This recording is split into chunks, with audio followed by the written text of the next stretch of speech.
What's up, everybody? How are you guys doing today? I want to follow up today on the last video that we released, or that I released, where I talked about things that could improve Heroes of the Storm. And amongst other things, I was talking about the voice tool that I think we desperately need, and a lot of people in the comments and also in Reddit agreed on that. But I also mentioned something where I said that depending on the performance in a game, you should get a little bit more points or lose points if you played really bad. And I stated things like that there's no real excuse to, for example, die 10 times in a normal game when the rest of your team died maybe like 3 times tops. And a lot of people like the idea of individual rewards for very good and very, very bad plays. So just that we have a little bit of a diversity here, and that people that are on a rank where they don't belong either move forward a little bit faster or just like drop back so that they're not carried by the rest of the team anymore, or that they just can't drag other people down. But others have also stated in the comments that they think there is no real way to calculate how exactly that would work, that there are too many exceptions, and that there's basically like no real algorithm that you can employ that would make it fair. And to a certain extent, I think that's also correct. I mean, I talked about like deaths, for example, but I didn't really mean that deaths should be the primary thing that you look at when you were talking about excellent performance or really, really bad performance. And just in case you haven't watched the video, the basic idea is that right now in Heroes of the Storm, we have a very team-based oriented game, and of course, therefore, one single hero in the game has a huge effect on the team. So if you have that one guy that just dives into every single fight, into a 1 versus 3, 1 versus 4, 1 versus 5 over and over again, dies 10 times in the game, just to give you an extreme example, there's basically no way to play around that. I mean, in certain games, you might be having a chance to maybe somehow make up for it, but in the usual game where that happens, you're just like flat out from the beginning completely lost. You have absolutely no chance to mitigate that, and you will lose the game. And people have been complaining about that for a long, long time. So the idea was basically just for really bad play and really good play to either subtract more points from a loss, or to just like simply reward more points to a player that has done exceptionally well during a game, so that he just progresses faster forward through the ranks.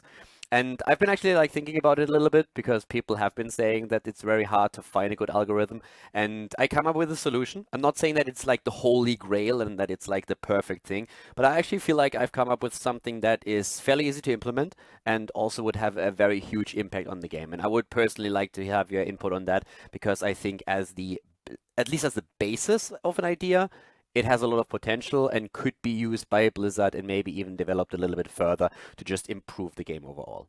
So the idea is based on the assumption, or well, it's actually not an assumption, based on the fact that Blizzard knows all the numbers about all the games that are being played.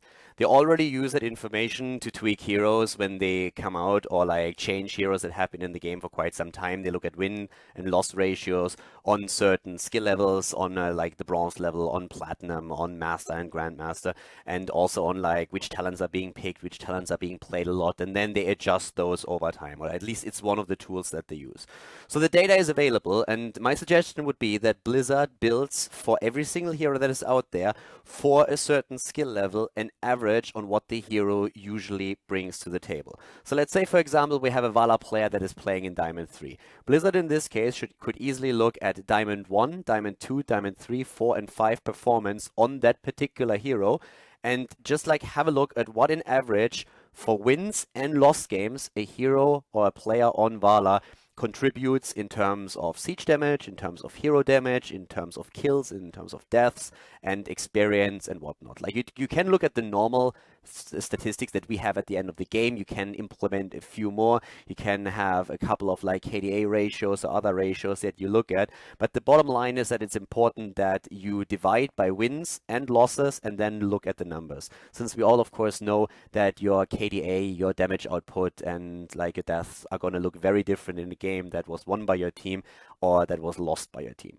So you end up with an average number, and I'm not saying that that average number, and as soon as you deviate from that, you're getting punished or rewarded.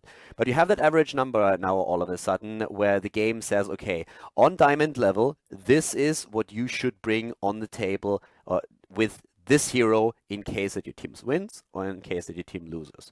So we could put in a safety margin right now. We could say, for example, okay, we take 50% or 60% of that. So from that average, you have like 25% plus and 25% minus, and you can just simply say, okay, as long as the numbers stay within that range, it's all good. It's a normal game on that hero. how big that range is doesn't really matter. That's something that Blizzard can toy around with. You can make it as high as 80% of the entire range. That's completely fine as well. But as soon as you identify a player that is either exceptionally bad or exceptionally good, measured against what is expected of a player on that hero on that skill level, then you can all of a sudden act. So if you see a player that is doing exceptionally well, I mean, that guy is really carrying this team, right? He's playing on the hero. He has so much siege damage. He has so much like hero damage. He has a ton of kills, maybe died once in the game. And you can really tell, okay, he is way above what a normal player on this hero is usually bringing on the table on this particular level. Then the system should reward him. And I'm not talking about like promoting the guy within a game or two immediately into the Grandmaster ranks. I'm just saying that to the points that he already gets from a win, that he should get maybe like a 10% bonus. And if his team loses and he's still in a position where he played so much better than any other player in this situation on this hero by losing a game, then he shouldn't lose as many points as other players on that particular hero in this case do, because he plays so much better. So the system would, with this simple solution, be able to identify extremely good players and also extremely bad players, and you can then punish or reward them. And we always measure it against the average on that skill level. So in this case, there would be absolutely no problem where you could all of a sudden say, yeah, but what happens on this skill level? The heroes die a lot more often here. Or what happens with a hero like Leoric, who's supposed to die more often or could die more often than another hero? Because you build that average on every single hero and on different skill levels, you know exactly what to expect from a player. And of course, with that safety margin that we have in there, it also accounts for you having a slightly good, like a slightly better or a slightly worse game than usual. That's totally fine. We are talking about outliers here. It would also have the great effect that if you have a player that is extremely good and starts a Smurf, for example, he would be promoted so much faster overall, because the system would just recognize every single time that he plays that he is playing so much better on these heroes than the average player, and therefore can immediately tell that this guy doesn't really belong here, gives him a couple of bonus points every single time that he wins with the team. When he loses with the team and he's still performing so well, then he loses a few less points, and you will see that guy rise through the ranks so much faster and end up at his actual skill level. So with that system, you have something in place that makes it very easy for Blizzard to promote good players, or like to just like help them rise, and at the same time people that are on a level right now, on a rank where they don't belong, because the system, like in the past, where we could like duo queue, we could triple queue, we had like queues with 4 and 5 back in like beta and I think even in alpha. If one of those guys still is on a level where he shouldn't be, then the system will just downgrade him quite efficiently, because he's constantly going to underperform. Think about like that Illidan player that you had in your team probably just this week, that just jumps in over and over again, dies within the first 5 minutes 7 times, the game's over, you can't do anything, you're trying to protect the bastard, nothing happens, the game's lost, everybody's frustrated, half the team is starting to flame, then the people are getting reported, you get like silence and whatnot, you end the game, you're really angry, you start the next one, there's another one that complains about the same thing, and it's just like this endless spiral of toxicity where everybody is just like pissed off. And it all started with that one guy that was like, I'm gonna be funny today, that jumps in and is like, I got this, I've seen an Illidan in my last game and he was so good, I'm gonna do the same thing. Never really works. But these guys would be pushed down so much faster. And if you have that one guy that carries their team, of course he should be rewarded. I mean, come on, if you have that one guy that is playing so much better on a hero than you've ever seen in your entire life, you're like, oh my god, this guy is just amazing, then he should get a few points. It would also incentivize people to just play and really practice heroes, because it's not only about like winning the game anymore. That's of course still a main objective, but it's also about like trying to play a hero as good as you possibly can to make sure that you maybe even rise a little bit faster. Think about how people would all of a sudden look at this and would be saying like, okay, cool, I need to really train this hero even more. I think I'm already good at it, but if I can just play a little bit better, maybe I can grab myself that sweet bonus and rise a little bit faster. And I think it's a perfect system because a few people might argue that, well, you will have people that only want to play like one or two hero. But that's totally fine because that's already the case. How often have you been in a game where the guy just like pre-locks a certain hero, and no matter what is being picked, he's always just sitting there saying like, I only want to play my favorite hero I'm going to feed. That's already happening.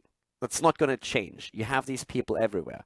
But people that are really in a situation where they can just play a couple of heroes extremely well are a huge asset to any team. Look at pro teams. We have specialists there. We have people that really specialize in a certain role or a couple of heroes. I mean, usually it's like 4, 5, up to 10. It depends a little bit on what kind of role you play and what team you're on. But you will specialize on more heroes because you're saying, okay, I'm exceptionally good with those, and those are the heroes that I want to play. So it would also eliminate, at least to a certain extent, people that in Hero League all of a sudden just say like, I'm gonna play Khaldor now, just because I want to troll. They might still do that in unranked draft, and they still might do that in quick match, but in Hero League, where you already know that if you all of a sudden train a hero that you're total garbage with, you will lose more points. You know that because you're going to get punished if you underperform, and then you're just going to be pushed out one game after another. So before anybody's going to do that, they're going to sit there and they're going to say like, maybe before I play that hero in ranked, we're talking ranked here, people, maybe I should play him a little bit more in quick match or in unranked draft first, just to get a bit of a feel for the hero again. And once that I trained him there a little bit, then I'm going to bring him into ranked play. So you have all these incentives all of a sudden with the system that make it so much more attractive for people to play well and to really focus on their own hero and their own play. And I feel it would remove a lot of the toxicity from the game. It would push people down that don't belong on a certain rank. It would help to promote people that are strong to the next one. And overall, I really think it's a very easy to implement system. It's super easy for Blizzard to make that happen. If they're worried about punishing people for bad performance, they could even only look at like exceptional players and promote them a little bit faster. Wouldn't have the same effect, but it would be a start. And you make that happen for like a season or two, and I'm pretty sure we're going to see pretty big results there.